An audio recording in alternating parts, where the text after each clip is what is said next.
துலாம் ராசி நேயர்களுக்கு நவம்பர் மாதம் 2025 எப்படி இருக்கும்? ராசிக்கு அதிபதியான கிரகம் சுக்கிரன் 12ஆம் பாவத்தில் விரயஸ்தானத்தில் இருக்கிறார். தேவையில்லாத வீண் யாத்திரை, வீண் செலவுகள், அலைச்சல்கள், ஆரோக்கிய குறை, காலில் அடிப்படுறது, இதெல்லாமே இந்த மாதம் இருக்குது. ரொம்ப உஷாராக இருக்கு. ராசியில் நீச்ச சூரியன், அடிக்கடிக்கு கோபம் வரும். நான் சரி, எனக்கு தான் தெரியாதா, இவன் முட்டாள், இவன் இந்த மாதிரி பேசுகிறான், எனக்கு இந்த எக்ஸ்பீரியன்ஸ் இருக்குது, இந்த மாதிரி நிலைமையெல்லாம் வாழ்க்கையில் அதிகமாக வரும். இந்த மாதம் கண்டிப்பாக வரும். ஏனென்றால் இந்த மாதம் ரொம்ப கிரகங்கள் மாறவில்லை, வெறும் சுக்கிரன் தான் மாறுறாரு. அதனால் 16ஆம் தேதி வரைக்கும் துலா ராசிக்கு ரொம்ப சுமாரான காலம் என்று சொல்லுவேன். நவம்பர் 16 வரைக்கும் சுமாரான காலம் என்று சொல்லுவேன். அதுக்கப்புறம் நீங்கள் கலைஞராக இருக்கீர்கள், கண்டிப்பாக பணம் சீக்கிரம் கைக்கு வந்து சேராது.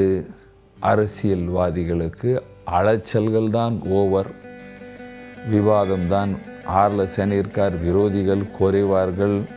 குரு பகவான் நல்ல நிலைமையில் இருந்தார், இப்பொழுது இல்லை. 10ஆம் பாவத்தில் வீண் அலைச்சல் அங்கேயும் சுற்றி விடுவார். அதனால் அலைச்சல்கள் அதிகமாக இருக்கும். வேலைக்கு செல்கிற ஆண் பெண்களுக்கு வீண் விவாதம், பிரச்சனை எல்லாமே இந்த மாதம் இருக்கின்றது. அதனால் வேலைக்கு போகிற இடத்துல வீண் விவாதத்தில் மாட்டிக்கொண்டு சிக்கலில் மாட்டிக்கொள்ளக்கூடாது. ரொம்ப அலங்கார பொருள் மேல் வீண் செலவை செய்யாதீர்கள். அலங்கார பொருள் மேல் வீண் செலவை செய்யாதீர்கள். அதனால் செலவுகள் அதிகமாகிவிடும். ஸ்டூடெண்ட்டெல்லாம் நல்லா படிப்பீங்க, தைரியமாக இருப்பீர்கள். வயதானவர்களுக்கு எல்லோருக்கும் சுமாரான காலம் என்று சொல்லும். விவசாயிகளுக்கு விசேஷ லாபம் இருக்கின்றது. ஆனாலும் அது 17ஆம் தேதிக்கு அப்புறம் தான், அதுக்கு முன்னே கிடையாது. என்ன பரிகாரம் செய்ய வேண்டும் பாருங்கள்.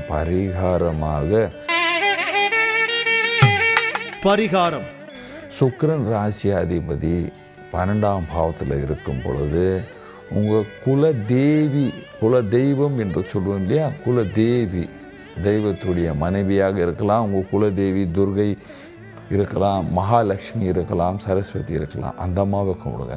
எங்களுக்கு தெரியல ஐயா, அப்போ நீங்கள் என்ன பண்ணுங்கள், உங்கள் ஏரியாவில் இருக்கின்ற துர்கை, வாராகி, காளி, அந்த அம்மா கோயிலில் போய் தினமும் ஒரு தீபம் ஏற்றி கொண்டு வந்தால் உங்களுக்கு இருக்கின்ற சகல பிரச்சனைகள் குறையும், மனசாந்தி இருக்கும்.